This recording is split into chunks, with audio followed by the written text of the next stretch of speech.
আসসালামু আলাইকুম। সরকারি চাকরি প্রত্যাশীদের জন্য আবারও নিয়ে এলাম নতুন একটি গুরুত্বপূর্ণ নিয়োগ সংক্রান্ত আপডেট। গণপ্রজাতন্ত্রী বাংলাদেশ সরকারের অধীনে মাদকদ্রব্য নিয়ন্ত্রণ অধিদপ্তর থেকে প্রকাশ করা হয়েছে নতুন একটি বড় নিয়োগ বিজ্ঞপ্তি, যেখানে মোট ১৫৪৪টি শূন্য পদে সরাসরি জনবল নিয়োগ দেওয়া হবে। তাই যারা সরকারি চাকরি করার স্বপ্ন দেখছেন তাদের জন্য এটি হতে পারে দারুণ একটি সুযোগ। চলুন এখন বিস্তারিতভাবে জেনে নেওয়া যাক এই নিয়োগ বিজ্ঞপ্তির গুরুত্বপূর্ণ তথ্যগুলো। গণপ্রজাতন্ত্রী বাংলাদেশ সরকার, মাদকদ্রব্য নিয়ন্ত্রণ অধিদপ্তর, ৪৪ তেজগাঁও শিল্প এলাকা, ঢাকা ১২০৮। স্মারক নং ডিএনসি নিয়োগ 2026/9/3/2026। তারিখ ৬ মার্চ 2026। মাদকদ্রব্য নিয়ন্ত্রণ অধিদপ্তরের রাজস্ব খাতভুক্ত নিম্নোক্ত শূন্য পদসমূহে সরাসরি নিয়োগের লক্ষ্যে বাংলাদেশের প্রকৃত নাগরিকদের নিকট থেকে অনলাইনে আবেদন আহ্বান করা হয়েছে। এখন আমরা একে একে পদের নাম, পদসংখ্যা, বেতন স্কেল এবং শিক্ষাগত যোগ্যতা সম্পর্কে জানব। ক্রমিক ০১ পদের নাম সহকারী পরিদর্শক, পদসংখ্যা ৩৫০টি, বেতন স্কেল গ্রেড ১৩, শিক্ষাগত যোগ্যতা স্বীকৃত যে কোনো বিশ্ববিদ্যালয় থেকে স্নাতক ডিগ্রি। ক্রমিক ০২ পদের নাম সিপাই, পদসংখ্যা ৮০০টি, বেতন স্কেল গ্রেড ১৭, এইচএসসি বা সমমানের পরীক্ষায় উত্তীর্ণ হতে হবে। ক্রমিক ০৩ পদের নাম অফিস সহকারী কাম কম্পিউটার মুদ্রাক্ষরিক, পদসংখ্যা ২৫০টি, বেতন স্কেল গ্রেড ১৬, এইচএসসি বা সমমান পাশের পাশাপাশি কম্পিউটার ব্যবহারে দক্ষতা থাকতে হবে।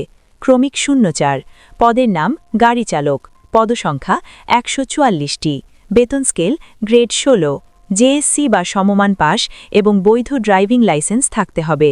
সব মিলিয়ে এই নিয়োগ বিজ্ঞপ্তিতে মোট পদ রয়েছে ১৫৪৪টি। এখন জেনে নেওয়া যাক আবেদন ও পরীক্ষা সংক্রান্ত গুরুত্বপূর্ণ তথ্য। আবেদন শুরু হবে ৯ মার্চ ২০২৬ সকাল ১০টা থেকে এবং আবেদন করার শেষ সময় ১০ এপ্রিল ২০২৬ বিকাল ৫টা পর্যন্ত।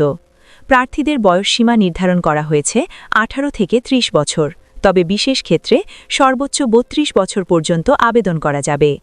আগ্রহী প্রার্থীদের অনলাইনের মাধ্যমে আবেদন করতে হবে। এজন্য প্রার্থীদের dnc.teletalk.com.bd এই ওয়েবসাইটে গিয়ে আবেদনপত্র পূরণ করতে হবে।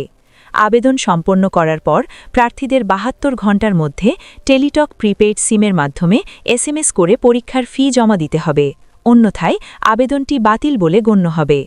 এছাড়াও কিছু গুরুত্বপূর্ণ শর্তাবলী রয়েছে। প্রথমত, কোনো প্রকার এফিডেভিট গ্রহণযোগ্য হবে না। দ্বিতীয়ত, নিয়োগের ক্ষেত্রে সরকারের বিদ্যমান কোটা পদ্ধতি এবং জেলা কোটা অনুসরণ করা হবে। তৃতীয়ত, কর্তৃপক্ষ প্রয়োজনে পদের সংখ্যা হ্রাস বা বৃদ্ধি করার পূর্ণ ক্ষমতা সংরক্ষণ করে। চতুর্থত, আবেদনের বিস্তারিত নিয়মাবলী, ছবির মাপ এবং স্বাক্ষরের সাইজ সম্পর্কিত সকল নির্দেশনা অফিসিয়াল ওয়েবসাইটের সার্কুলার অপশনে পাওয়া যাবে। সুতরাং যারা সরকারি চাকরির জন্য প্রস্তুতি নিচ্ছেন তারা অবশ্যই সময়ের মধ্যে আবেদন সম্পন্ন করবেন এবং নিয়োগ সংক্রান্ত সকল নির্দেশনা ভালোভাবে অনুসরণ করবেন। এ ধরনের নতুন নতুন সরকারি চাকরির নিয়োগ বিজ্ঞপ্তি, পরীক্ষার আপডেট এবং গুরুত্বপূর্ণ তথ্য সবার আগে জানতে আমাদের চ্যানেলটির সাথে যুক্ত থাকুন। ভিডিওটি যদি আপনাদের উপকারে আসে তাহলে অবশ্যই লাইক করবেন, কমেন্ট করে আপনার মতামত জানাবেন, চ্যানেলটি সাবস্ক্রাইব করবেন এবং ভিডিওটি আপনার বন্ধুদের সাথে শেয়ার করে দেবেন। সবাই ভালো থাকবেন, সুস্থ থাকবেন। আল্লাহ হাফেজ।